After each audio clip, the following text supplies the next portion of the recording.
உயிர்த்தெழுந்த ஞாயிறு என்று சொல்லப்படுகிற இயேசுபிரான் ஈஸ்டர் சண்டே. முதலில் அதன் வாழ்த்துக்களை உங்களுக்கு நான் தெரிவித்துக் கொள்கிறேன். இயேசுபிரான் வெள்ளிக்கிழமை மாண்டார், ஞாயிற்றுக்கிழமை மீண்டும் உயிர்த்தெழுந்து வந்தார். இது சாத்தியமா சாமி என்றெல்லாம் கேட்க மாட்டீர்கள். அப்படி கேட்பவர்களாக இருந்தால் இங்கு வந்திருக்க மாட்டீர்கள். அதனால் சாத்தியம்தான் இவை. எல்லா விதமான சித்துக்களும் சாத்தியம்தான்.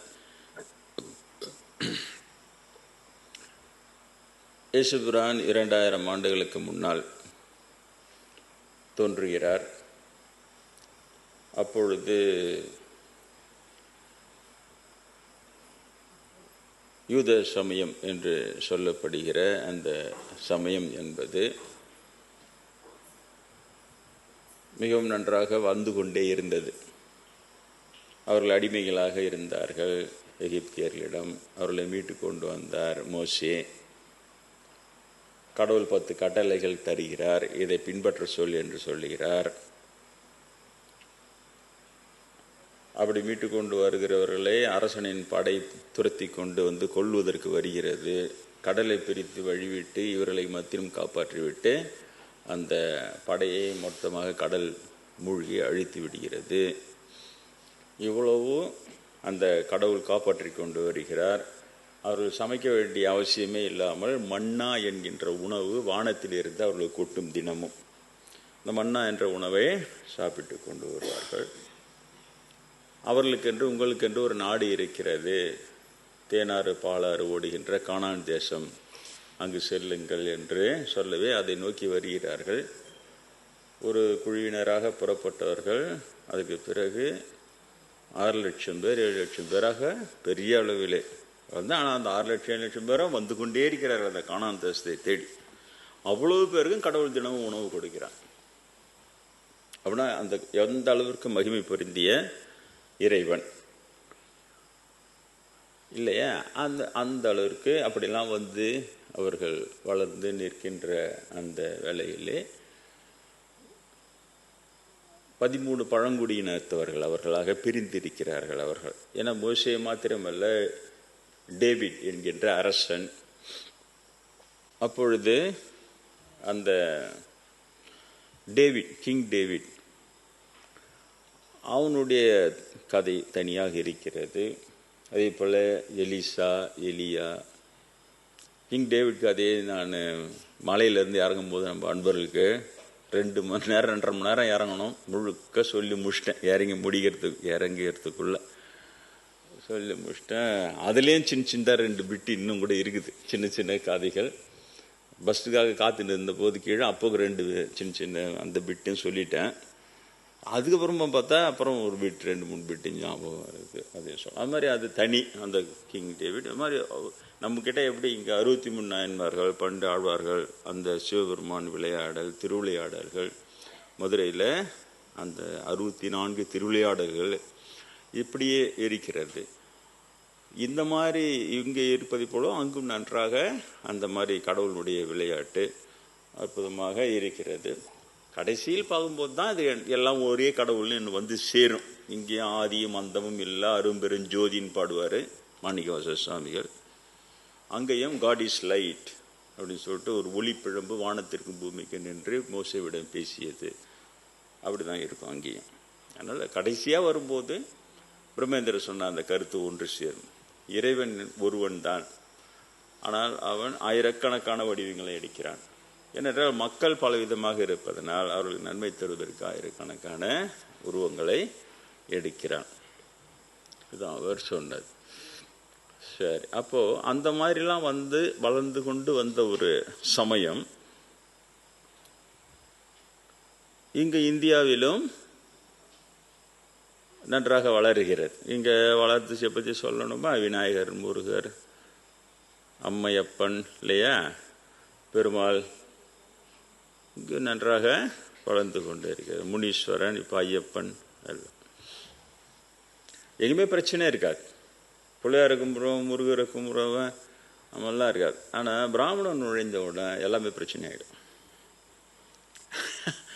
இவங்க கடவுளே கும்பிட்டா கூட இவங்க முழுசாக பாவம் செய்யாத பிறவிகள் கிடையாது எந்த மனிதர்களுமே, எந்த மனித சமுதாயமே.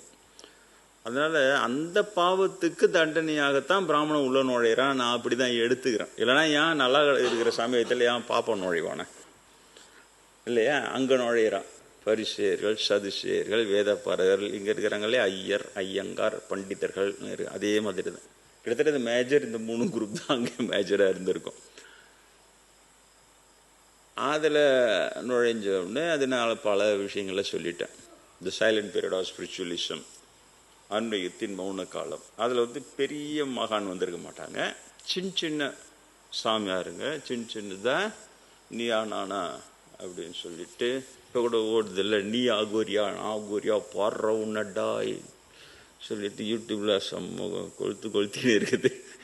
அகோரி அகோரி கலாட்டா நல்ல விஷயம்தான். இல்லைன்னா இப்படிலாம் இருக்குதுன்னு நம்மளுக்கு தெரியாது. ஓஹோ, அந்த அகோரின்றதுலயே அது என்னமோ 13 என்னமோ காடுன்றாங்க, அது அக்காடுக்குது, அதில் நாங்கள் அதெல்லாம் இருக்குதுன்னு அப்போதான் நம்மளுக்கு இவ்வளோ இருக்குது போதுரா அதுவும் இல்லை சொல்லிட்டு. சரி, அது நல்ல விஷயம். அந்த மாதிரி ஆனாலும் சின்ன சின்ன சின்ன தான். அதே போல் அங்கே பிராமணன் வந்த உடனே அவங்களெல்லாம் அழிச்சிடுவான். ஏன்னா இவன் பெரிய முதல்ல மாதிரி இவன் வந்த உடனே இயற்கையாக அப்படி பார்த்த உடனே ஸ்பான்டேனியஸாக புழுவ முடியும் பிராமணனால். அவனுக்கு பிறவி திறமை. அப்படி பார்த்த உடனே இந்த நேரத்தில் உங்ககிட்ட இந்த புழுவை போட்டால் அது எடுக்கும் அப்படின்றத அவனுக்கு யாரும் சொல்லித்தராமல டக்குன்னு தெரிஞ்சிடும். அந்த மாதிரி அங்கே நுழையிறான். நுழைஞ்சி இவங்கெல்லாம் கேட்குறாங்க, வெளியிலேருந்து வரான். இவன் வெளியிலேருந்து வந்த உடனே அந்தந்த இடத்துக்கு ஏற்ற மாதிரி இங்கே வரும்போது கருப்பு தோழர்கள் நம்மலாம், அவன் வெள்ளையாக வந்தோடனே போகிறோம், நாங்கள் தோல் வெள்ளையாகுது, நாங்கள் ஃபேர் ஸ்கின் அப்படின்னு வருவான். அங்கெல்லாம் கிட்டத்தட்ட இவங்களெல்லாம் ஒன்றா தான் இருப்பானுங்க பொழுது, சரியா தெரியல. ஏன்னா இப்போ இந்த அராபு இங்கே இவங்கெல்லாம் வெள்ளையாக தானே இருக்கிறாங்க முஸ்லீம்கள்லாம். அதனால அப்போ தான் அங்கே புழுவுருவானுங்க.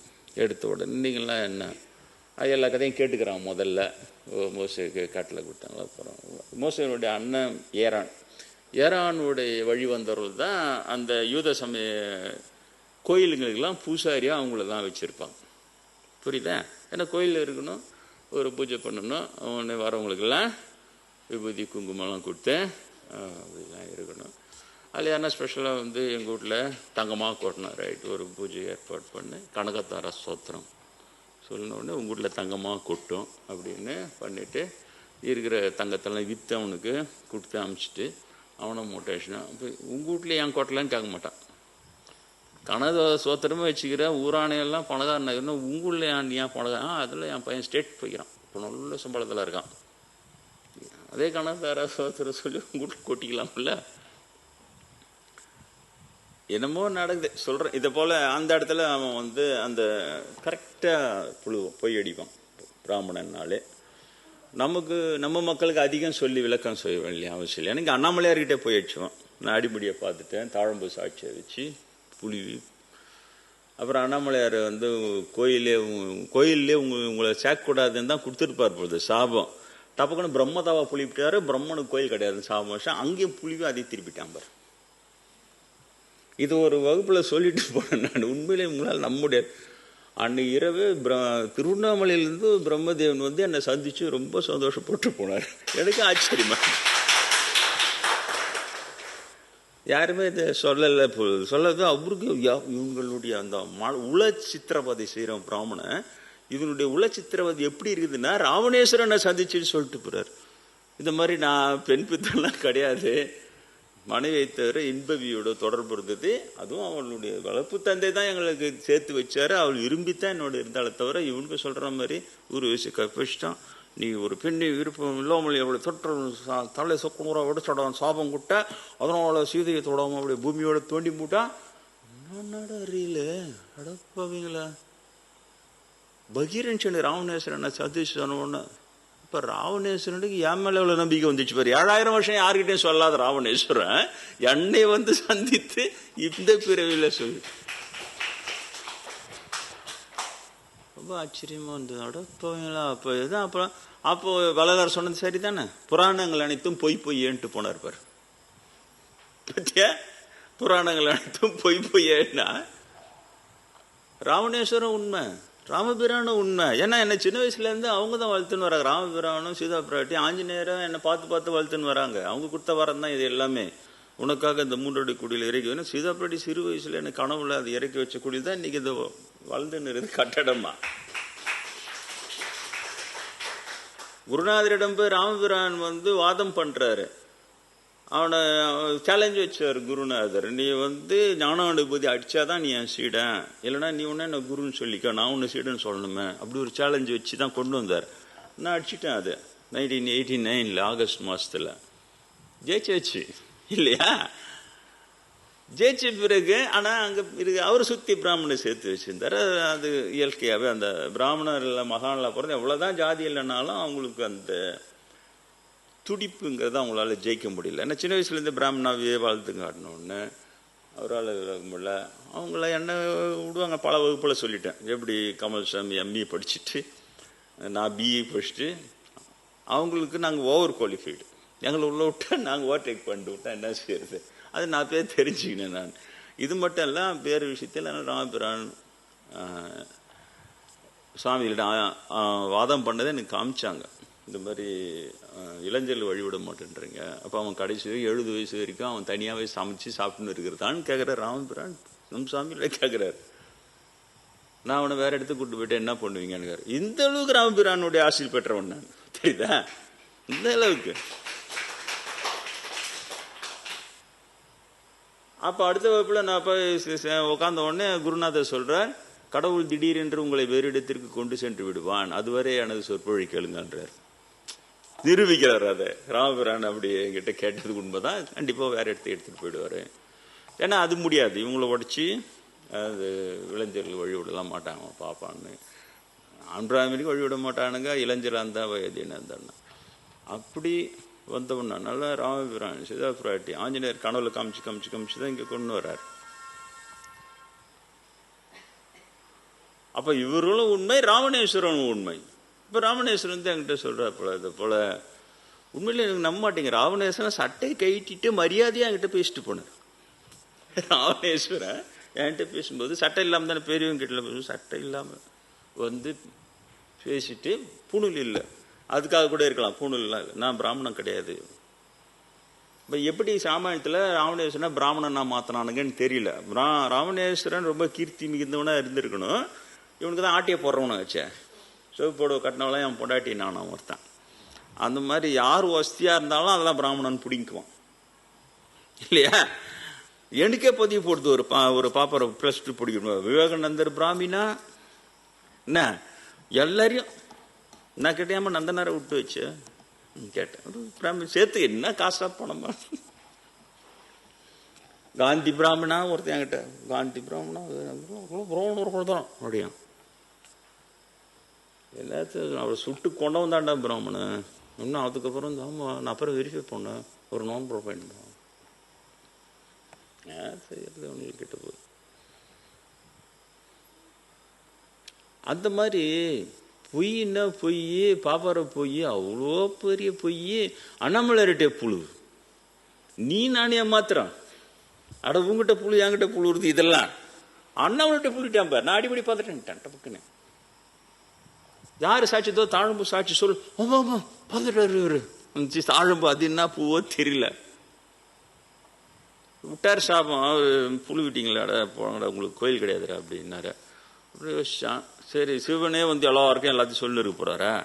டக்குன்னு பிரம்மதேவம் புலி விட்டார். அதனால பிரம்மாவுக்கு கோயில் கிடையாது சவிச்சிட்டார், பிரம்மாவுக்கு கோயில் கிடையாது அப்படின்ட்டான். அழகா இவன் தான் விட்டு அண்ணாமலையார் பூஜை.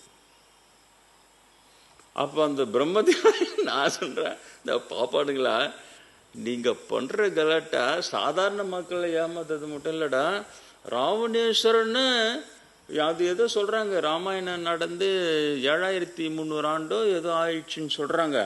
அவ்வளவு வருஷமா ஒரு ராவணேஸ்வரன் மனசை புழுங்க வச்சு நிக்கிறீங்கடா. ராவணேஸ்வரன் எவ்வளவு தூரம் தாங்கலன்னா எண்ட இந்த பிரிவுல இப்ப சந்திச்சு இந்த மாதிரி நான் கிடையாது, பிராமணன் கிடையாது, நான் எந்த பெண்ணையும் நான் கற்பழிச்சலாம் கிடையாது சொல்லிட்டு அந்த இன்பவியும் காட்டினாரு எனக்கு. அவங்க வையத்துள் வாழ்வாங்க வாழ்ந்து வானுரையும் தெய்வத்தில் வைக்கப்பட்டு இருக்கிறாங்க. தெய்வ உலகத்துல என்ன பண்ணுவீங்க நீங்க? இவங்களை வச்சுன்னு முதல்ல இவனுக்கு எந்த நாட்டில் நோண்டாலும் முதல்ல கேப்சர் பண்ணுறது இந்த சமயத்தை தான் கேப்சர் பண்ணுவோம். ஏன்னா அங்கே தான் நம்பிக்கைன்ற ஒரு வார்த்தை அந்த இடத்துல இருக்கும். அங்கே தான் கடவுளுக்கு விரோதி நீன்னு சொல்லி உன்னை மிரட்ட முடியும், உன்னை பயமுறுத்த முடியும். பயமுறுத்தி அவன் புழுவெல்லாம் மண்டையில் ஏற்றிட்டான்னா அதோட நீ அவுட்டு. அப்படிதான் அங்கே அவுட் ஆக்கு. நான் நுழைஞ்சு இங்கேயும் நல்லா இருந்தது, சமண சமயமும் இருந்தது, பௌத்த சமயமும் இருந்தது, இந்து சமயம் இருந்தது. மூணுமே சமமாகவே இருந்த ஒரு இடம். உனக்கு பிடிச்ச புத்தரை நீ பின்பற்றிக்கொள், உனக்கு பிடிச்ச மகாவீரரை நீ பின்பற்றிக்கொள் சொல்லிட்டு நான் பலமுறை சொல்லியிருக்கிறேன். 63 நாயன்மார்களை ஒரு நாயன்மார் கடற்சிங்க நாயனார் இல்லையா, வடபுலம் என்றான். கடற்சிங்கன் வடபுலம் வரைக்கும் வென்று ராஜேந்திர சோழனை தான் பெருமையா சொல்றோம் இல்லையா. அதற்கு முன்னாலே கடற்சிங்கனே வடபுலம் வரைக்கும் அவனுடைய ராஜ்யம் பரவி இருந்தது. பேரரசன், அவனை யாராலுமே ஜெயிக்க முடியாது. சைவ மன்னன், சிவபக்தன். அவன் யாரை திருமணம் செய்து கொள்கிறான்? சௌராஷ்டிரா நாட்டை சேர்ந்த ஜைன மன்னனின் மகளைத்தான் அவனுக்கு கல்யாணம் பண்ணியிருக்கிறான். திருமணம் செய்து வைத்தவர் செருத்துணை நாயனார் என்கின்ற சிவபக்தன். கடற்சிங்கனுடைய வீரத்துக்கும் இவளுடைய பேரழகி அவள், இவளுடைய அழகிற்கு ரெண்டும் சரியா இருக்கும். இவங்க 2 பேரும் திருமணம் செய்ய அவன் தான் முன்னின்று அந்த திருமணத்தை ஏற்பாடு செய்கிறான். ஏதோ ஒரு காரணத்தினால திருமணத்துக்கு போக முடியாம போயிடுச்சு அவனால். அதனால அவனுக்கு அந்த இதெல்லாம் தெரியல. அவள் அழகை கேள்விப்பட்டே அதை ஏற்பாடு பண்றான், பார்த்தது கூட கிடையாது. அவன் கடற்சிங்கனும் செருத்துணை நாயனார நண்பர்கள். நீங்க என்ன சொல்றீங்க? ஜைன சமண சமயமோ சைவ சமயமோ சண்டை போட்டுக்கினா இருந்தது, மக்கள் சண்டை போட்டுனா இருந்தாங்க. இந்த அளவுக்கு ஒற்றுமையா வாழறாங்க. மன்னனே கொள்வினை கொடுப்பினையில் இருக்கிறாங்க. அவனுக்கு சமயமோ வேற பேதமோ அவங்களுக்கு நடுவில் நிக்கல. பார்ப்பன நுழையிறான் பாரு. எங்க நுழையிறான், எப்ப நுழையிறான்? அங்க இயேசுவை கொண்டுட்டு இங்க விட இங்க நுழையிருந்த உடனே இங்க எல்லா குட்டிக்கெல்லாம் ஆரம்பிச்சு அங்க நிம்மதியா வழி நடத்தின்னு அந்த மக்களுக்கு புரிய வைத்து அந்த 10 கட்டளை தாய் தந்தையை வயது காலத்துல காப்பாத்தலன்னா கல்லால் அடிச்சு சாவடின்னு சொல்லி, அதே மாதிரி கணவனுக்கு துரோகம் செஞ்ச அந்த பிறன் மனைவியை அவன் இது இருந்தா 2 பேரையும் வச்சு கல்லால் அடிச்சு சாவடிக்க வைக்கிறாரு மோசே. இது வரைக்கும் அவன் இவனுடைய நெருங்கிய நண்பன், இருந்தாலும் நீ செய்தது தவறு சொல்லிட்டு கள்ள தொடர்பு பிடிச்சிட்டு ஒன்று 2 பேர் கல்ல அந்த அளவுக்கு டைட் பண்ணி ஸ்ட்ரிக்ட் பண்ணி கொண்டு வர ஒரு சமயம் பாப்பனுடைய ரம்பத்தை வெளியிலேருந்து கெட்டு குட்டிச்சு வர போச்சு. அதை தான் இயேசுபிரான் கண்டிக்கிறார். அவர் தான் அவங்க தான் விடமான்றாங்க ஏறானு இவங்க. அப்போ புதுசாக இவங்க சாமியம் தனியாக இதை அடிச்சு புது பொய் அடிக்கிறானு. என்ன 10 கட்டளைகளே உங்களால் புரிந்து கொள்ள முடியாது, இது புரிந்து கொள்ள முடியாதான். அப்பா அம்மா வயசான காலத்தில் கவனிக்கலாம், கல்லால் அடிச்சு சாவடிறான்னு சொல்ல அது புரிந்து போல அது விளக்கம் சொல்லி உங்களுக்கு புரிய வைப்பதற்காக கடவுள் எக்களை அனுப்பி இருக்கிறான். பத்தியா எடுத்த உடனே நீங்களும் முட்டாளு, உங்களுக்கு நாங்கள் அறிவு சொல்ற அறிவாளிங்க. அப்படிதான் நுழையணும் எல்லா இடத்துலையும். அந்த மாதிரி நுழைந்து இவங்களுடைய குருமார்கள் இது பண்ணி இவங்களுக்கா தெரியாது. மீதி எனக்கு தெரிஞ்ச ஆதி சமய குருமாரெல்லாம் ஒரு அமைதியா இருப்பாங்க. அவங்க இந்த மாதிரி ஒரு பண்ணி தன்னை வளர்த்துக்கின்னு தனக்கு முக்கியத்துவம் கொடுத்துக்கின்னு அந்த மாதிரிலாம் பண்ண மாட்டாங்க. சிவனுக்குன்னா சிவனுக்கு முக்கியத்துவம் கொடு சொல்லுவாங்க. அவங்களுக்கு வரையும் சின்ன அளவுல ஒரு கொஞ்சம் பிரபல்யமா இருப்பாங்க, ஒரு மதிப்பு மரியாதை இருந்துருவாங்களே தவிர பெரிய அளவுல ஐடியா போட்டு இந்த மாதிரிலாம் பண்ண மாட்டாங்க. பாப்பானுங்க மாதிரி அதை அந்த அதிகார மையங்களெல்லாம் பிடிச்சி ஆட்டி படிச்சு ரொம்ப நாஸ்தி இவனுங்க. அதே மாதிரிதான் அங்க பண்றானு பண்ணிட்டு அதுக்கப்புறம் இவனுக்கு எது சொன்னாலும் யாரும் எடுத்து கேட்க முடியாது நிலைமைக்கு ஆளாக்கிடுறானு. அந்த இதுவெல்லாம் உருட்டுவானுங்க, மிரட்டுவானுங்க, கொலை பண்ணுவானுங்க. சர்வசாதாரண விஷயம் அவங்களுக்கு பண்ணிக்கினே இருப்பானுங்க. இன்னொரு பக்கம் ஆதாரம் காட்டு, எங்க ஆதாரம் இருக்குது? செல்போன்ல இவங்களுக்கு ஆதாரம் எடுத்து அப்படியே இயேசுபிரான் என்னை சந்திச்சு நீ செயின்ட் பீட்டரா இருந்தேன்னு எனக்கு எல்லாம் காமிச்சாரு இல்லையா, அது இப்ப நான் இவங்களுக்கு செல்போன்ல படம் இயேசுபிரானி தயவுசெய்து கோச்சிக்காதீங்க, கொஞ்சம் நான் இதெல்லாம் செல்போன்ல எடுத்து பார்ப்போங்க, நம்பணும், அவங்கள ஆதாரம் காட்டணும். அவங்களாம் ஆதாரமா அப்படியே இருந்து அவ்வளோ அப்படியே பர்ஃபெக்டானவங்களாம் இவங்க. இவனுக்கு போய் இவனு தான் எழுதுறானுங்க. அங்கே டால்முட் புது புத்தகம் எழுதுறானு. எழுதிட்டு அதில் எல்லாம் அக்க போகிறோம் பார்ப்போம் செய்யலாம். அவ்வளோ சிம்பிளாக முடிகிறேன் நான். அதிகமாக விளக்கம் சொல்ல எல்லாக்கப்புறம் பாப்பம் செய்யலாம், உனக்கு பாவம் சேராதுன்னு கடவுள் சொல்லிட்டாரு. நீ எதிர்த்து கேட்ட நீ கடவுளின் துரோகி. ஏசு ஏத்து கேட்டார், நீ கடவுளின் துரோகி, சிலுவையில் அடிச்சு சாவிச்சிட்டு. இதை விட எளிமையாக சொல்லி உங்களுக்கு புரிய வைக்க முடியும். புரியல உங்களுக்கு? இயேசு பிரானை சிலுவையில் அரைஞ்சு சாவடிக்கிற அளவுக்கு அவர் என்ன தப்பு செஞ்சாரு, அவர் என்ன எதிர்த்து புரட்சி செஞ்சாரு, உங்களுக்கு இன்னும் புரியாது. கிறிஸ்தவ பாதிரியார்களே புரியலையே, அவங்களுக்கே புரியாது. அதாலேயே என்ன சென்ட் பீட்டர் என்ன இங்கே தூக்கி போட்டான் கடவுள். நான் சென்ட் பீட்டர் ஆனாலும் எனக்கு இயேசு பிரான் சொல்லி புரிய வச்சு எல்லாத்தையும் கொண்டு வர்றார்.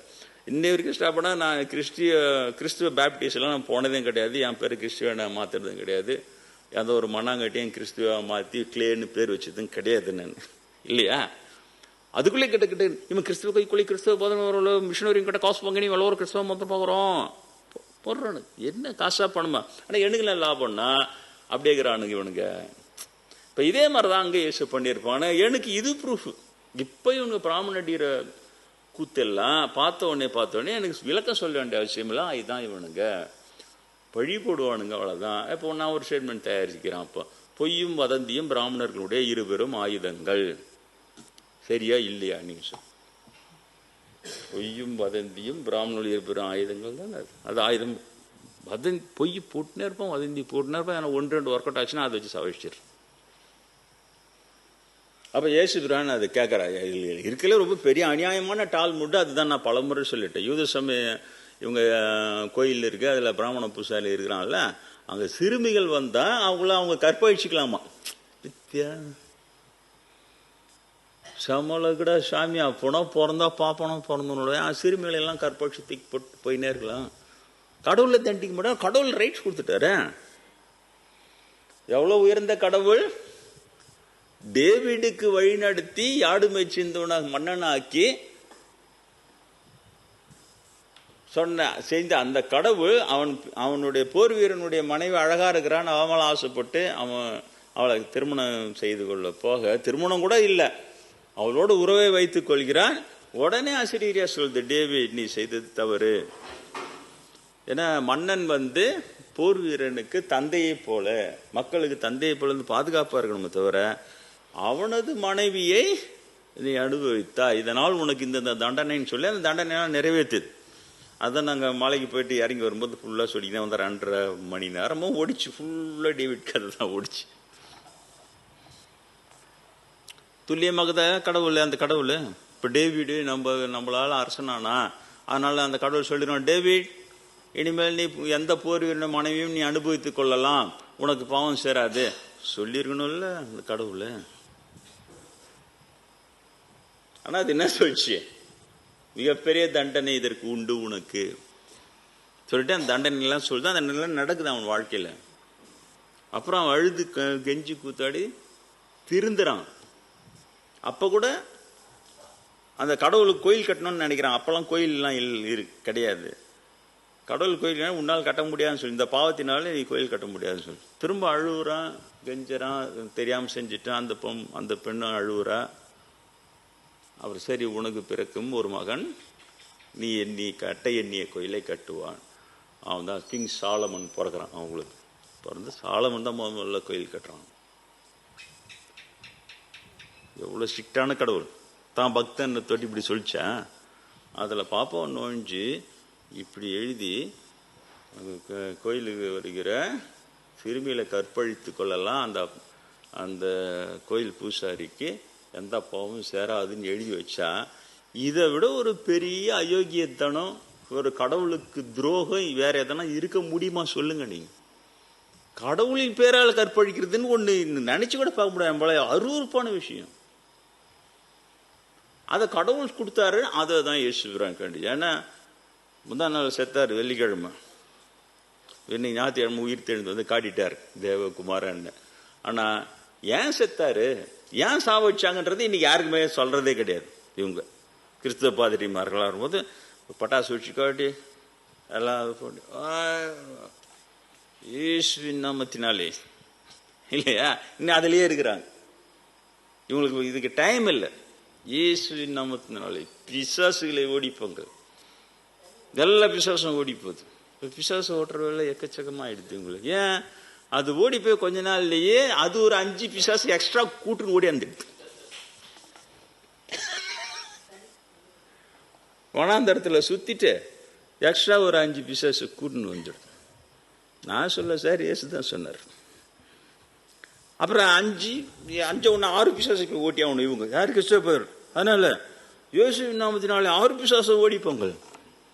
அப்புறம் இந்த 6 ஓடி போய் 6 5 30 எடுத்துன்னு வந்து கூட்டுன்னு வந்து. நான் சொல்ல இயேசு தான் சொல்றாரு, இந்த பிசாசுகளை ஒரு முறை ஓட்டி விட்டால் அந்த வனாந்தரங்களை சுற்றி திரிந்து மேலும் 5 பிசாசுகளை அழைத்து கொண்டு வந்து மீண்டும் அவனிடமே குடியேறி விடுகிறது இயேசு சொன்னார். அப்ப நான் சொல்ற கணக்கு கரெக்ட் தானே? அப்ப இந்த பாதிரியாருங்களுக்கு, பிசாசு ஓட்டுற பாதிரியாருங்களுக்கு லைஃப் டைமா அவங்களுக்கு ஜாப்லெஸ்ன்ற ஒரு வார்த்தையே இருக்கே இருக்காது. ஏன்? ஒரு பிசாசு ஓட்டினா 5 பிசாசு கூட்டின்னு வந்துடும். 5 1 6 பிசாசு 6 5 30 கூட்டின்னு வரும். 30 ஓட்டிட்டீங்கன்னா அது போய் 6 5 கூட்டின்னு வரும். ஓட்டினே இருக்கலாம். இப்ப புரியுதா? பாதிரியார் மேல எந்த தப்பும் இல்லை. இதுக்கு தான் அவனுக்கு டைம் சரியா இருக்குதே தவிர, இயேசுபிரானே ஏன் கொன்னா, எதுக்கு கொன்னா, அவன் கொண்டுட்டா அவன் தான் இப்ப இங்க இந்து பாப்பான உட்காந்துக்கிறான், அதெல்லாம் கண்டுபிடிச்சு சொல்றது அவனுக்கு டைமே கிடையாது. நம்ம சொன்னாங்க அப்படியா? ஏன் அதை சொல்றவனா இருந்தா கிறிஸ்துவ பாதிரியாரு 70 பிராமணர்களே கிறிஸ்துவர்களா மாறிட்டாங்கன்னு பெருமையா சொல்றாரு ஒருத்தர். அடப்பாவமே போச்சு. அப்ப எனக்கு ரிவீல் பண்ண இந்த உண்மைய பாதிரிமார்களே அப்ப உங்களுக்கு இயேசுபிரான் அதை ரிவீல் பண்ணல. தெரியுதா? வித்தியாசம் தெரிகிறது. அப்போ இனிமேலாவது சொல்லுங்கள், அவ்வளவுதான். எனக்கு கமெண்ட் போறான் 1-2 பாதிரியா, எல்லா பாதிரியும் போறதில்ல, 200% ஃப்ராட் அப்படி ஒருத்தர் போடுறாரு. இன்னொருத்தன் பாதிரியாரா நான் தெரியல, பேக் பயலே அப்படின்னு போறது. சரியான ஒருவனை தவறானவன் என்று நீ சொன்னால், ஒரு உண்மையாளனை பொய்யன் என்று சொன்னால் அந்த பாவத்திற்கு மன்னிப்பே கிடையாது. நான் சொல், மன்னிப்பின் தலைவர் இயேசுதான். அவர் ஒரே ஒரு 10 மன்னிப்பு கிடையாதுன்னாரு. இப்போ எங்க பாப்பா பாருங்க, 200% ஃப்ராடுன்னு போட்டவங்க இல்லை கிடையாதுன்றீங்கள. தவறான ஒருவன் சரியானவனை போல ஏமாத்தனா நீ போட்டா கரெக்டு. ஏன் உங்களுக்கு அந்த எச்சரிக்கை உள்ள வேலை செய்யல? ஒரு வேளையும் சரியானவனாக இருந்து விட்டால் இது பெரிய பாவமாக இருக்குமே, இந்த பாவத்தை மன்னிப்பே கிடையாது, ஏன்ப்பா அந்த ஜாக்கிரதை வேலை செய்யல? இவங்க பாதிரிமார்களே கிடையாது. தெரியுதா? There are paid pastors. சம்பளத்துக்கு வேலை செய்யற பாதிரிமார்கள் இவ்வளவுதான். அவங்களால நேரடியாக உண்மைகளை தெரிந்து கொள்ளலாம் முடியாது. இதை கேள்வி, இதை இப்போ இந்த சொற்பொழிவை, இதை நான் இந்த சொன்ன இந்த ஸ்டேட்மெண்ட்டை அந்த யூடியூப் வீடியோவிலே யாராவது உண்மையான பாதிரிமார் கேட்டா கண்டிப்பா அவன் கைத்தட்டுவான். எனக்கு அங்க கண்டிப்பா கைத்தட்டுவான். ஏன்? அது சரியான ஸ்டேட்மெண்ட். சரி, அப்போ ஸ்டாண்டர்ட் பேட்டர்ன் ஆஃப் ப்ரீச்சிங்கில் போகவே முடியாது. ஒரு புத்தகத்தை திறந்து, அது நல்ல விஷயம்தான், திறந்த உடனே அந்த வாக்கு தத்தம் வரும், உடனே அதை வச்சு பேசலாம், எல்லாம் உண்மை. ஏன்னா ஏன் இந்த வாக்கு தத்தம்லாம் வரவே மாட்டேங்குது எனக்கு இன்னமும் புரியல. பிரிச்ச உடனே வந்தா வரணும். சரியான உண்மையாளன் ஒருவனை பொய்யன் என்று சொன்னால் அந்த பாவத்திற்கு மன்னிப்பே கிடையாதுன்னு இயேசு சொன்னது வரணும்ல. இவங்களும் பிரிக்கிறாங்க 2000 வருஷமா அது மட்டும் வர மாட்டேன்னு. அதுக்கு பதிலாக மேட் ஈஸி ரிலிஜியன். ஒரு வாரம் பாவம் செய்யி, அவரை ஞாயிற்றுக்கிழமை மன்னிப்பு கேளு, உனது பாவங்கள் அனைத்தும் மன்னிக்கப்பட்டுவிடும். அந்த ஒரு வார பாவம்லாம் மன்னிக்கப்பட்டுவிடும். அப்புறம் அடுத்த வாரம் ஜாலி தான், பாவம் இல்லாதவன் ஆயிட்டே. அப்புறம் அடுத்த ஒரு வாரம் பாவம் செய்யி, அந்த பாவத்துக்கான மன்னிப்பை அந்த ஞாயிற்றுக்கிழமை கேட்டுக்கோ. ஈஸியாகுது இல்லை? ஏன் தான் ஞாயிற்றுக்கிழமை இங்கே வரீங்களான்னு தெரில. நான் அந்த மாதிரி எதுவும் சொல்றதில்லை. சாக்லேட்டாக கொடுத்து உங்களுக்கு பாவம் மன்னிக்கப்பட்டு விடவே போ. அப்படின்னா புதுசாக எங்கள் மாமியார்கிட்ட புதுசாக போய் சொல்லி ஏமாத்தலாமா சுவாமி? போ விளையாடு, அடுத்த வாரம் மன்னிப்பு கேட்டுக்கோ, மன்னிப்பு கதை விட்டினா தான் அந்த பாவம் அப்படின்னு ஒரு ஜிபும்பான்னு உங்களை பயங்காட்டி அனுப்பின்னு இருந்தேன்னா எனக்கு நல்லா இங்கே வண்டி ஓடும். ஒரு பாவ மன்னிப்புக்கு ஒரு 100 ரூபா தான், 2வது பாவ மன்னிப்புக்கு 200 ரூபா ரேட்டே தீனே போகணும். நிறைய பாவம் செய்யணும், பணக்காரனாக இருந்தால் தான் நீ பாவம் செய்யணும், ஜாகிரதை. நீயே காசு இல்லாதவங்க கிடையாது, அதனால கம்மியாக செய்யும். போயினே இருக்குது. இது இது தனியாக போயினாரு. ஆனால் நீங்கள் தெரிந்து கொள்ளுங்கள், ஏன் இயேசு பிரானை கொன்றார்கள் என்றால், இதே இங்கு இருக்கிற இதே பிராமணர்கள், இவர்கள்தான் 1300 ஆண்டுகளுக்கு முன்னால் இங்கு சமண பிராமணர்கள் பௌத்த பிராமணர்களாக இருந்தவர்கள். இவர்கள் தான் அதற்கு முன்னால் 70 ஆண்டுகளுக்கு முன்னால் யூத பிராமணர்களாக இருந்து இயேசுவை இப்படி வாட்டியவாதிக்கு சிலுவையில் இருந்து கொன்றவர்கள். தெரியுதா? அவங்க ஆதாரம் கேட்டுக்கிட்டோம். அதுக்கு என்ன ஓத்த வரும்? இதுக்கு என்ன நான் பலமுறை போட்டுட்டேன். பிராமண ஆதாரம் கேட்பதே அவைகளை அழிப்பதற்காகத்தான். உங்ககிட்ட ஆதாரம் கட்சியோட உன்னுடைய சகோதரன் நான் பிராமணன் கேட்டு மட்டும் அந்த ஆதாரத்தெல்லாம் சொல்லி கொண்டு பார்த்தேன். பாப்பாங்க கேட்குறான்னு சொல்லிட்டார். சொன்னேன், அடுத்த 6 மாதத்தில் அந்த ஆதாரத்தை அழிச்சிடுவாங்க. போய் ஜம்முன்னு உனக்கு தெரியும், இதை சொல்லிட்டு எங்கெங்கே இருக்குது, இப்படி இருக்குது அழிச்சிட்டு வந்து திரும்ப உன்னை ஆதாரம் அதான் சொன்னேன், அங்கே இருக்குது பாரு. நான் பார்த்தேன், அங்கே ஆதாரம் இருக்காது. ஆஹா, கிளை அடிச்சிங்கடா. பிராமணம் எங்கு சென்றாலும் வெற்றியே போடுறேன் பார்ப்போம். வெற்றி கொடி நாட்டுறாங்களாம். கொஞ்சம் நஞ்ச வெற்றியா? நீங்கள் அஞ்ச வெற்றியே? இயேசுவை கொள்றது சாதாரண வெற்றியா? அச்சு எப்படி தூணிங்க பாடுற இல்லையா? அவர் இயேசு பிசாசுகளே ஓடிப்பாங்கன்னு சொல்றாரு. பிசாசுகள் விட்டு ஓடி போகுது. ஒரு ஆள்நாளெல்லாம் வாடிச்சுன்னு இந்த பிசாசை ஒரு வார்த்தை சொன்னோன்னா அவன் நல்லாயும் அவன் பாண்டு இயேசு போடணும் போயினே இருக்கிறான். இன்றைய இந்து பிராமணர்கள், இதற்கு முன்னால் சமண பிராமணர்கள் பௌத்த பிராமணர்களாக இருந்து அங்கே கொட்டம் அடித்து அதை அநியாயம் பண்ணி அதையும் அழித்தவர்கள். அதற்கு முன்னால் யூத பிராமணர்கள் இருந்து அந்த யூத சமயத்தையும் அநியாயம் பண்ணி அதையும் அழித்தவர்கள். இவர் அதை அழிக்கிறதுக்கு முன்னால் இயேசு பிரான் கிட்ட என்ன கேட்குறாங்க தெரியுமா? இப்போ கேட்குறாங்களா, ஆபாரம் காட்டு. இவர் சாத்தனின் பவரை வச்சு தான் இவர் பிசாசுல ஓட்டுறாரே தவிர இவர் கடவுளின் பவரை வச்சு ஓட்டல சொல்லிட்டான் சார். இதுக்கு ஆதார பைபிள் இருக்கு, பாருங்க படிச்சு. இப்போ நீங்க இயேசு பிரான் உங்களுக்கு நிரூபிக்கணும். எப்படி நிரூபிக்கணும்? பிசாசுகளை ஓடிப்போங்கன்னா ஓடிடுதுங்க. ஆனா இவர் சாத்தானுடைய பவரை வச்சுதான் அந்த பிசாசுகளை ஓட்டுறாரு, கடவுளுடைய பவரை வச்சு ஓட்டலன்னு பிராமணனை இப்போ அவர் மேல குற்றச்சாட்டு வைக்கிறான். இப்போ அவரு நிரூபிச்சு காட்டணும், கடவுளின் ஆற்றலால் தான் நான் ஓட்டினேன். பத்தியா பாப்பார திறமை பத்தியா? இதுதான் இப்படிதான் பண்ணுவோம். ஈஸி அல்ல அது, எனக்கு கேட்க தான் தெரியும், நீதான் பதில் சொல்லணும் அப்படின்றாங்க. அது மாதிரி இவங்களுக்கு அப்படியே கொஸ்டின் ரைஸ் பண்ணி இயேசு அப்படியே அவனா 2-3 வார்த்தை மட்டும் சொல்றாரு. எங்காவது சாத்தானை பவர் சாத்தானை ஓட்ட முடியுமா?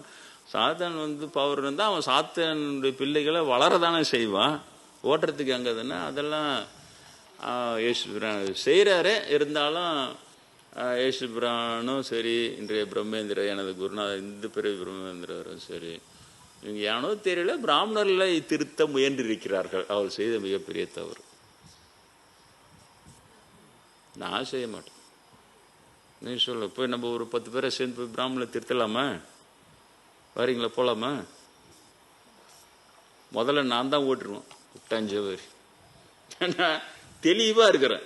எனக்கு இந்த 2000 வருஷம் அனுபவம் இருக்கிறது. பிராமணர்களை திருத்த முயலாதே, கொலை செய்து விடுவார்கள். செஞ்சுட்டாங்களா இல்லையா இயேசுவ? அதனால அதுக்காக சொல்ல வரும், இவர்களுடைய இயல்பு இதுதான். அவன் கொலை பண்ணிக்கினே இருப்பான். இன்னொரு பக்கம் நீ வாதம் மேலே வாதம் அறிவு திறமையாக அப்படியே போட்டு உன்னை மடக்கி அப்படியே வார்த்தையில் போட்டு பின்னி எடுத்து, நம்ம கிராமத்தில் சொல்லுவாங்க, வாயிலேயே வளர்ப்பு ஓட்டுறான். வாயிலேயே வளர்ப்பு ஓட்டிக்கினே இருப்பானுங்க அவனுக்கு பாட்டு. வாயில் வளர்ப்பு ஓட்டி அங்கே எங்கன்னா பயிர் விளையுமா? அதுலேருந்து காய்கறி தான் நம்மளால் அறுவடை செய்ய முடியுமா? ஒன்றுமே செய்ய முடியும். ஆனால் வாயிலேயே வளர்ப்பு ஓட்டி அந்த நேரத்தை சமாளிச்சுன்னே இருப்பானுங்க. தன்னை வலிமைப்படுத்தி கொண்ட உடனே டக்குன்னு விட்டுட்டு, ஆமாம் அப்படிதான் செஞ்ச பெண்ணா இப்போ அப்படின்னு நீ நேற்று வரைக்கும் அப்படி எப்படின்னா அப்படிதான் செய்வான். நீ நீ முட்டாளாக இருந்து ஏமாந்தா அதுக்கு நான் என்ன பண்ணுவோம்? நீ தான் அறிவாளியாக இருந்துருக்கணும். நீ ஏமாந்துட்டினா அதுக்கு நாங்கள் என்ன பண்ணுறோம்? இந்த மாதிரிலாம் இருக்கும்.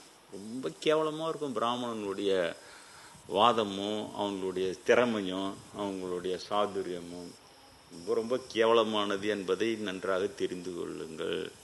அவங்கள சொல்லப்போனால் அவங்கள பார்த்தாலே பயப்படணும். எங்கன்னா நம்ம குழந்தைங்களுக்கு எடுத்துட போகிறானுங்க.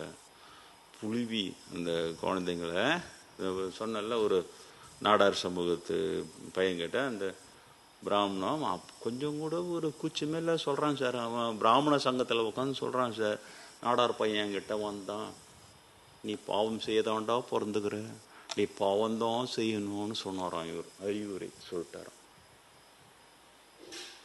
எப்படி இல்லை, ஒரு மாதிரி அருவருப்பாக இருக்கணும். பாப்பானில் பார்த்தாலும் உண்மையிலேயே ரொம்ப அருவருப்பாக இருக்கணும்.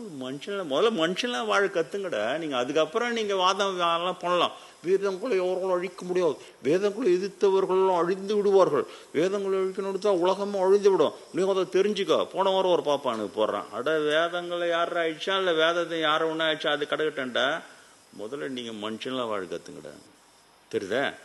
ஜென்ரல் ஸ்டேட்மெண்ட் ரெடி பண்ணிப்பானுங்க. அப்படியே இவனுக்கு தான் இன்னும் வேதத்தை காப்பாற்றுற மாதிரியும் நம்மளாம் அப்படியே வேதத்தை எதிர்க்கிற மாதிரியும் அப்படியே அந்த மாதிரி ஒரு தோற்றத்தை உருவாக்கி அவனுக்கு தோதான இடத்துல நம்ம எடுத்துன்னு வந்து நிறுத்திப்பான்.